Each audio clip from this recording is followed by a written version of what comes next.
আশা করি পুরো সময় আমাদের সঙ্গেই থাকবেন। মার্কিন যুক্তরাষ্ট্রের গুরুত্বপূর্ণ তেলের ট্যাংকারে অ্যাটাক করে ইরান যুদ্ধ সম্প্রসারিত করল। বলা হচ্ছে এবার নতুন মিশরে অ্যাটাক করেছে, যেটা আমি আপনাদের কালকে বলেছি। কিন্তু কাল রাতে আরেকটি খবর দিয়েছিলাম যে ইরান সারপ্রাইজ অ্যাটাক করেছে মার্কিন ঘাঁটিকে টার্গেট করে জর্ডানে। অর্থাৎ ৩ দিন যুদ্ধ বন্ধ থাকার পর ইরান হুট করে নিজ থেকে স্বপ্রণোদিত হয়ে মার্কিন ঘাঁটিতে ১ম অ্যাটাক করল। এর আগে কখনো ইরান ১ম অ্যাটাক করেনি। তার পাল্টা জবাব দিয়েছে আমেরিকা। ইরানের মধ্যে ব্যাপক হামলা চালিয়েছে মার্কিন যুক্তরাষ্ট্র। পাশাপাশি তুরস্ক এবং ইরানের ইসরায়েলের মধ্যে টানাপোড়েন শুরু হয়েছে। তুরস্ক বিরুদ্ধে এবার ইসরায়েল আমেরিকার কাছে শুধু নালিশ নয়, নতুন অস্ত্র কেনার চুক্তি করতে ছুটে গেছে। এবং ইরাকে ইরান সমর্থিত টার্গেটে হামলা করে সৌদি এবং যুক্তরাষ্ট্র ইরানের টার্গেটে আবার পড়েছে। তার মাশুল দিতে হয়েছে এবার আমেরিকাকে। প্রিয় দর্শক, চলুন আমি আপনাদেরকে গুরুত্বপূর্ণ একটা করে সেই খবরগুলো দেওয়ার চেষ্টা করছি। প্রথমেই আমি চলে যাচ্ছি আমেরিকা গেল রাতে, অর্থাৎ যে রাতের পর আমরা লাইভ শেষ করে সময়টা পার করেছি, সেই সময় মধ্যরাতে যে ইরানের উপর হামলা হয়েছে তার বিস্তারিত খবরগুলো একটু জানাবার চেষ্টা করছি।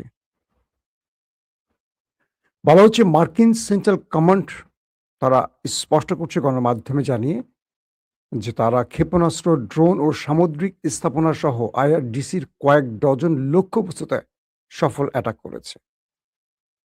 মার্কিন সেন্ট্রাল কমান্ড জানিয়েছে গভীর রাতে মধ্যপ্রাচ্যে মার্কিন বাহিনীকে লক্ষ্য করে ক্ষেপণাস্ত্র হামলার চেষ্টার জবাবে মার্কিন বাহিনী ইরানের বিরুদ্ধে একটি কড়া হামলা করেছে, বড় মাপের হামলা করেছে।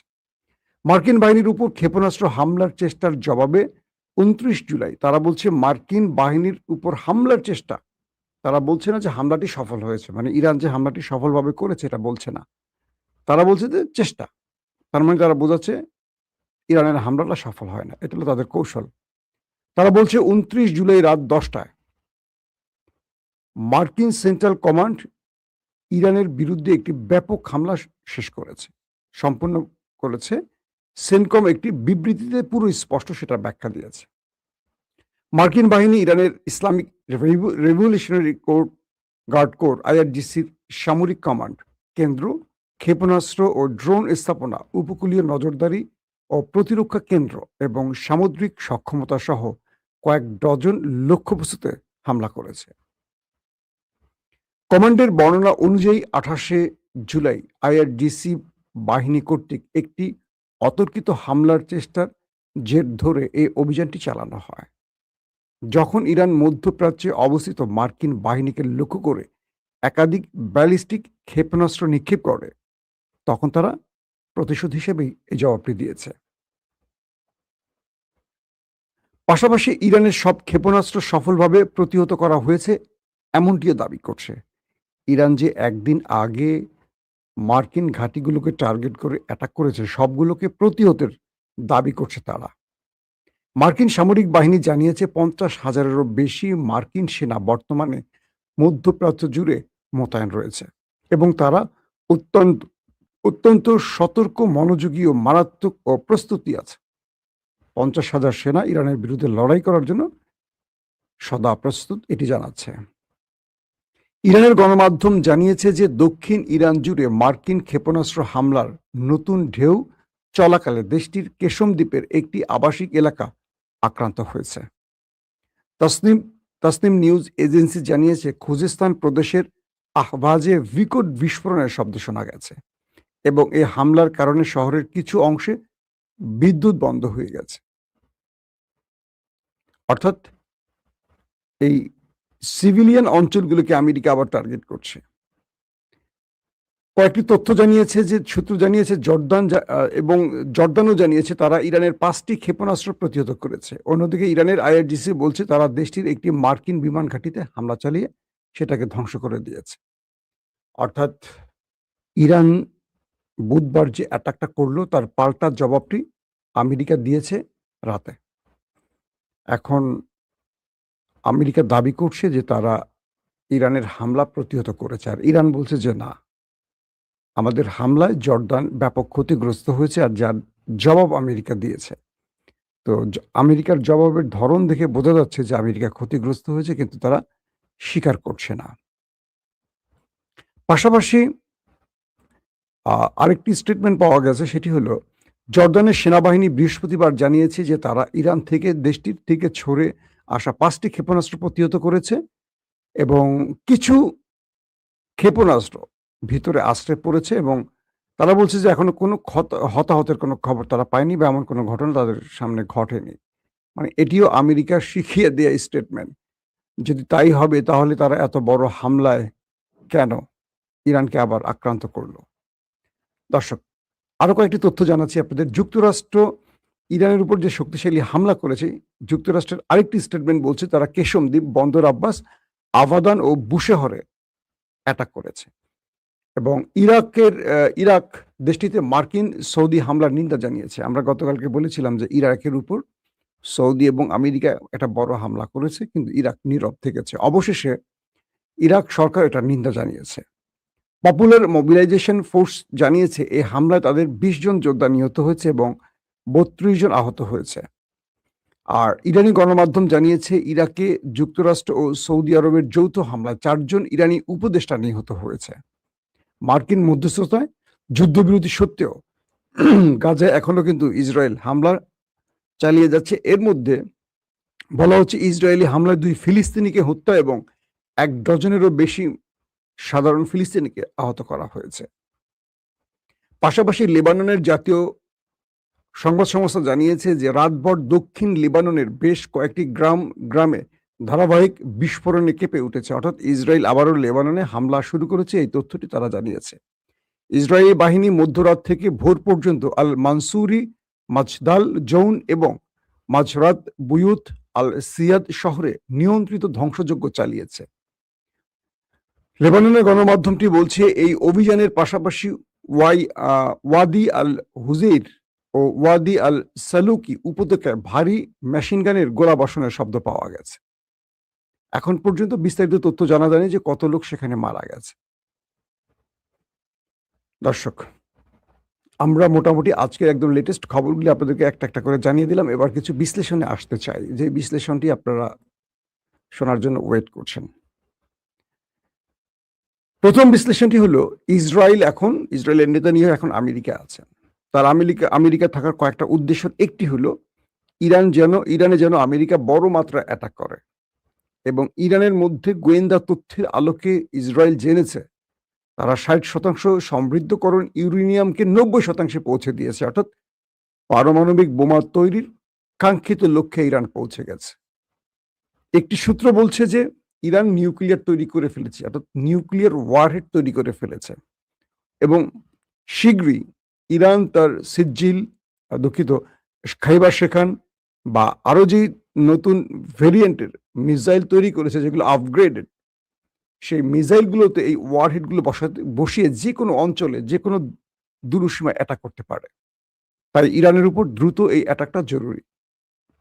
দ্বিতীয়ত হলো আমেরিকা যেন তুরস্ককে F-35 কোনোভাবে বিক্রি না করে, পাশাপাশি ভূমধ্যসাগরে তুরস্কের তাণ্ডব থেকে বাঁচার জন্য একটা নতুন চুক্তি করতে চায় ইসরায়েল আমেরিকার সাথে এবং সেখানে তারা চাচ্ছে যে একটা নতুন P-8 পোসাইডন আকাশযান এটা কেনার জন্য।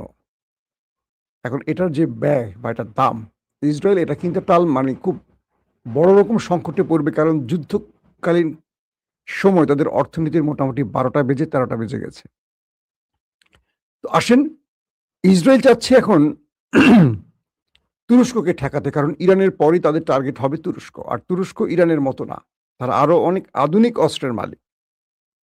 ইরান এখন পর্যন্ত তার যুদ্ধে ড্রোন আর মিসাইলের ব্যবহারটি দেখিয়েছে, আর তুরস্কের কাছে ড্রোন, মিসাইল থেকে শুরু করে যুদ্ধ বিমান থেকে শুরু করে রয়েছে আরো এক ঝাঁক নতুন উদ্ভাবিত যুদ্ধাস্ত্র, যার সাথে পৃথিবী এখনো পরিচিত নয়, যাদের কাছে আছে 5ম প্রজন্মের স্টিলথ প্রযুক্তির যুদ্ধ বিমান, যাদের কাছে আছে সামুদ্রিক সাবমেরিন, যাদের কাছে আছে পৃথিবী বিখ্যাত ড্রোন, এবং তুরস্ক সাম্প্রতিক এক যুগে যতগুলো ফ্রন্টে যুদ্ধ করেছে প্রত্যেকটিতে বিজয় পেয়েছে। পৃথিবীর আর একটি দেশে সবগুলো ফ্রন্টে বিজয় পায়নি, না আমেরিকা, না ইসরায়েল, না ইরান, না কি বলবো রাশিয়া সহ অন্য দেশ, কিন্তু তুরস্ক তার প্রতিটি ফ্রন্টে বিজয় পেয়েছে। তো এখানে ইসরায়েল চাইছে যে কোনোভাবে মার্কিন যুক্তরাষ্ট্রের তৈরি P-8 পোসেইডন সামুদ্রিক টহল ও সাবমেরিন বিধ্বংসী এই যানটি কিনতে, আকাশযান বলে এটাকে। তারা বলছে যে তুরস্ক ভূমধ্যসাগর থেকে তার সাবমেরিন ব্যবহার করে ইসরায়েলকে ধ্বংস করতে পারবে খুব সহজে। আর তুরস্ক এই যুদ্ধটা আকাশে করবে, স্থলের চেয়ে সমুদ্রে বেশি টার্গেট করবে, অর্থাৎ আকাশ আর জল, পানিপথ। এটা তুরস্কের জন্য খুব সহজ হবে। তাহলে তুরস্কের এই সাবমেরিনকে ধ্বংস করতে হলে তাদের আকাশ টহলযান বৃদ্ধি করতে হবে, এবং আকাশ থেকে আক্রমণের সক্ষমতা বাড়াতে হলে তাদেরকে P-8 পোসেইডন এই কি বলে সামুদ্রিক টহল ও সাবমেরিন বিধ্বংসী আকাশযানটি খুব জরুরি।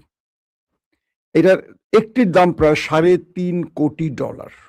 তাহলে এবার হিসাব করেন যে কত টাকার এটার মূল্য হতে পারে, $3.5 কোটি। তো এখন এটি কেনার জন্য আমেরিকার শরণাপন্ন হচ্ছে ইসরায়েল, এবং একটা চুক্তির মাধ্যমে এটা কিনতে চায়। দ্বিতীয় যে বিষয়টি হলো, গতকালকে ইরান আরেকটি দেশে তার আক্রমণ বৃদ্ধি করেছে, যদিও ইরান এটিকে স্বীকার করেনি। বলা হচ্ছে মিশরের দামিয়েত্তা যে LNG বন্দর আছে সেখানে হামলা হয়েছে। কি হয়েছিল আসলে ঘটনাটি? যখন ইরাকে ইরানের টার্গেটে সৌদি আরব এবং আমেরিকা অ্যাটাক করে, বলা হচ্ছে ইরান দাবি করছে তাদের 4 জন উপদেষ্টা মারা গেছে এবং 20 জন সেখানে মারা গেছে, সব মিলে 32 জন গুরুতর আহত হয়েছে। তো ইরান এটার প্রতিশোধ হিসেবে মিশরে মার্কিন যুক্তরাষ্ট্রের যে LNG গ্যাস ট্যাঙ্কার আছে এটাকে টার্গেট করেছে। যেহেতু দেশটি মিশর, তাই ইরান কৌশলগত কারণে এখানে তাদের পরিচয় গোপন রেখেছে। এদের একটি সূত্র। মধ্যপ্রাচ্যের আরেকটি সূত্র এবং পশ্চিমা দুনিয়ার গণমাধ্যম বলছে যে এই হামলাটি ইরানের মদতপুষ্ট বা সমর্থিত লেবাননের যোদ্ধারা করেছে। অর্থাৎ লেবানন থেকে বিশেষ ওয়ান ওয়ে ড্রোন ব্যবহার করে মিশরের লেবানন থেকে এই ওয়ান ওয়ে ড্রোন ব্যবহার করে ইরান সমর্থিত যোদ্ধারা, ইরানের তো জানেন প্রচুর প্রক্সি বাহিনী আছে, তারা মিশরের একটা দূরপাল্লা ওয়ান ওয়ে ড্রোন বা মিসাইলের মাধ্যমে তারা দামিয়েত্তা এই মিশরের LNG যে বন্দরটি সেখানে মার্কিন গ্যাস ট্যাঙ্কার উড়িয়ে দিয়েছে। এবং আমেরিকা এই আক্রমণের পর এটুকু বুঝতে পেরেছে যে এই অঞ্চলে ইরানের হাতে তারা নিরাপদ নয়, কারণ সিরিয়া তো ইরানের আক্রমণ হয়ে গেছে। যে সিরিয়াতে আক্রমণের কথা ছিল না বলে আমেরিকা সেখানে গোপনে আশ্রয় নিয়েছিল। তাদের সেন্টকমের উপরস্থ অফিসাররা, যুদ্ধের যে বড় বড় কর্মকৌশল ঠিক করা জেনারেলরা, তারা সিরিয়াতে বসে অনেক প্ল্যান করছিল, সেইখানেও পর্যন্ত ইরান হিট করেছে। এবার ইরানের আক্রমণটি মিশরে চলে আসা, তারা ঘাবড়ে গেছে যে তাদেরকেও আর বোধহয় ছাড় দেবে না, কারণ মিশরের হামলাটি ইরানের খুব কৌশলগত একটি টার্গেট। এবার মিশরের থাকা আমেরিকা প্রতিনিয়ত টেনশনে থাকবে, এবং আমেরিকাকে ইরান বোঝাচ্ছে যে তুমি পৃথিবীর যেই প্রান্তে আছো আমি আছি। পাশাপাশি মিশরের এই ডিস্টেন্স, যেটাকে দূরপাল্লার আমরা বলি, এই অ্যাটাকটি দিয়ে ইরান বুঝিয়েছে তাদের ঘরে এরকম ডিস্টেন্সের বা দূরপাল্লার আরো ক্ষেপণাস্ত্র আছে বা আরো লং ক্ষেপণাস্ত্র আছে, যেগুলো তারা টার্গেট মতো ব্যবহার করবে, সময় মতো ব্যবহার করবে। এদিকে ইরানের সময়সীমা প্রায় চূড়ান্ত, যে কোনো সময় ইউক্রেনে ইরান হামলা করবে, কারণ ইরানের একটি জাহাজে ইউক্রেন হামলা করেছে, এবং ইরান যখন ইউক্রেনকে ডেকে এনেছে তাদের অ্যাম্বাসেডরকে, তিনি এটার জন্য দুঃখ প্রকাশ করেছেন। শোনা গেছে কাল রাতে ইউক্রেন তার পররাষ্ট্রমন্ত্রী আব্বাস আরাকচি ইরানের পররাষ্ট্রমন্ত্রীকে ফোন দিয়ে দয়া ভিক্ষা চেয়েছে। তারা বলছে যে আমাদের ভুল হয়েছে জনাব, আমরা রাশিয়ার ফাঁদে পা দিয়েছি, আমাদেরকে এ যাত্রায় ক্ষমা করুন। আর ইরানের পররাষ্ট্রমন্ত্রী বলছে যে তোমরা আমাদের জাহাজে হামলা করে যে ক্ষতি করেছো তার ক্ষতিপূরণ দাও দ্রুত, বাঁচতে হলে, নতুবা আমাদের টার্গেট লক। যে কোনো সময় সুইচ টিপবো, তোমার গুরুত্বপূর্ণ কিছু একটা উড়ে যাবে।